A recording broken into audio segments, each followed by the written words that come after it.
You know, there are two verses in the book of Philippians, chapter 4, that people often quote from.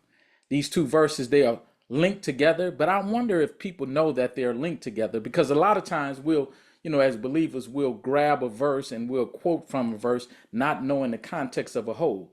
And so I see celebrities quote these verses. I see sports people quote these verses, athletes. I see, I even see church folk quote the verses. And I wonder, do they understand the context of the whole of this verse and these verses and what they mean and what God is communicating through these verses and what the Apostle Paul was going through when he wrote these verses in the book of Philippians, chapter 4? That'll give you a hint. So, for a brief moment, I won't keep you long, let's look at these two verses that oftentimes is communicated through people within society.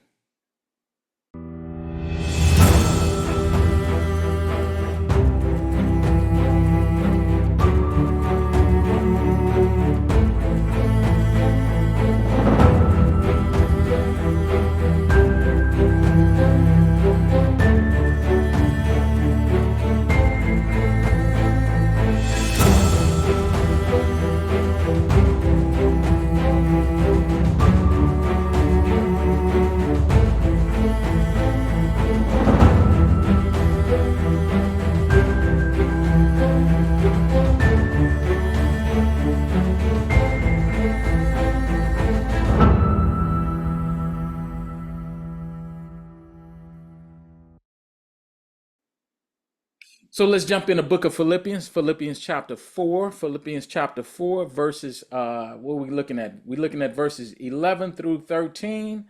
I want to start in verse 10, Philippians chapter 4, verse 10 through 13. But I rejoiced in the Lord greatly, that now at last you have revived thinking about me. Indeed, you were thinking about me before, but you lacked opportunity. Not that I speak from want, for I've learned to be content in whatever circumstances I am. So that's one of the verses that we often hear people quote from. I know how to get along in humble means, and I also know how to live in abundance. And any and all things I have learned the secret of being filled and going hungry, both having abundance and suffering need. We hear that verse, but do we know verse 13? I can do all things through him who strengthens me. Like I said before, let me give you some context. The Apostle Paul is in prison, and he's giving thanks to the church in Philippi for being there for him, for looking out for him, for providing for him. And listen, and when he's saying this, there's two things that's going on within this passage, this pericope of passage. He wants to give them thanks, but he wants to make it clear that the source of even their giving comes from God.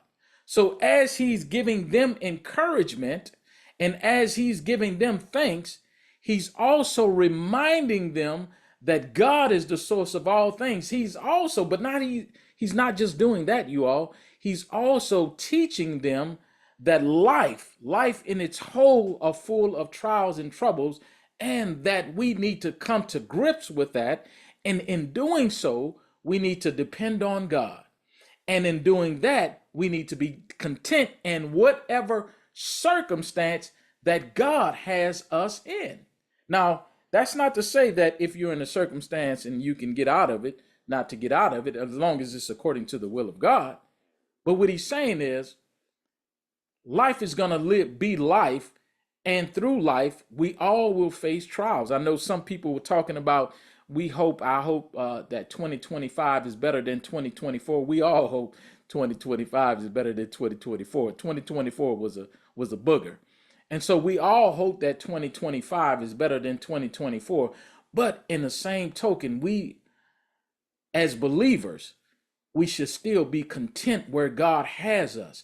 Even if God uses you or someone else to provide a resource to someone who is in need, even in doing that, God is the one who gives the resource to the one who gives to you.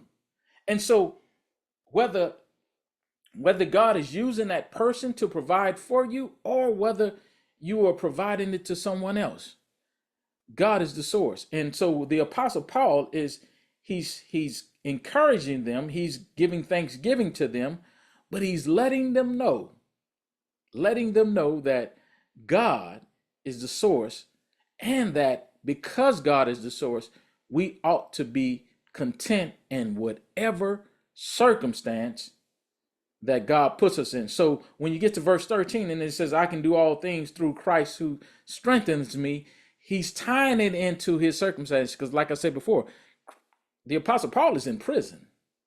Ain't much you can do in prison.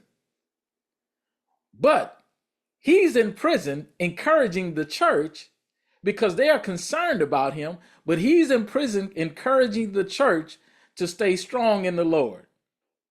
Think about that.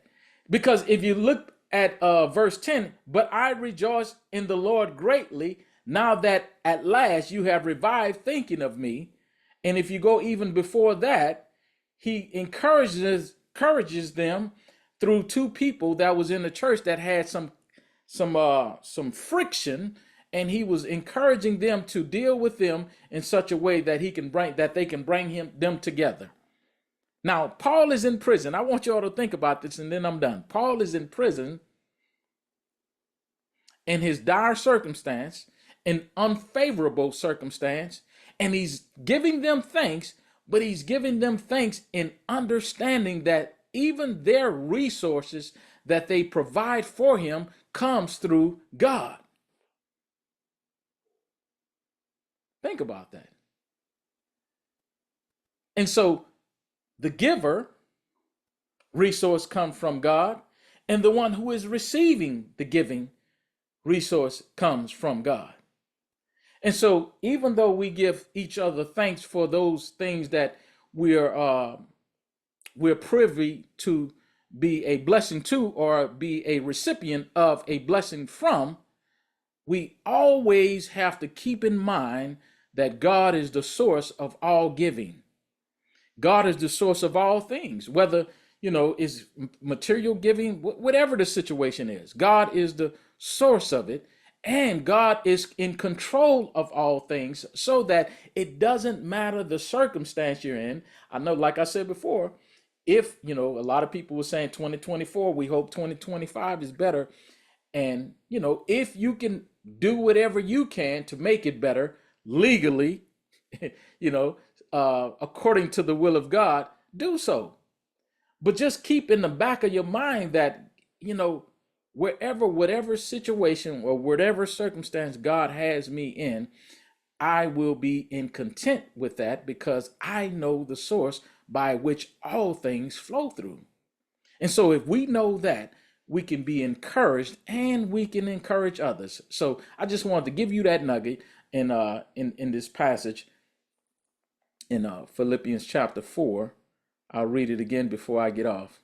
Look at what he says. He says, but I rejoice in the Lord greatly, that now at last you have revived thinking of me. Indeed, you were thinking about me before you lacked opportunity. Like I said, he's talking to the church at Philippi. Not that I speak from want. That's key. For I've learned to be content in whatever circumstances I am. That's key. Paul is in a dire situation, and he tells them he's giving them thanks, but he's not doing so because of want, because he actually is content whatever situation God has him in. I know how to get along in humble means. Paul lets us know that he's been in situations where he was in humble means, and I also know how to live in abundance. Paul has also been in situations where he lived in abundance. And in any and all things, I have learned the secret of being filled and going hungry, both having abundance and suffering need. So whatever life brings you,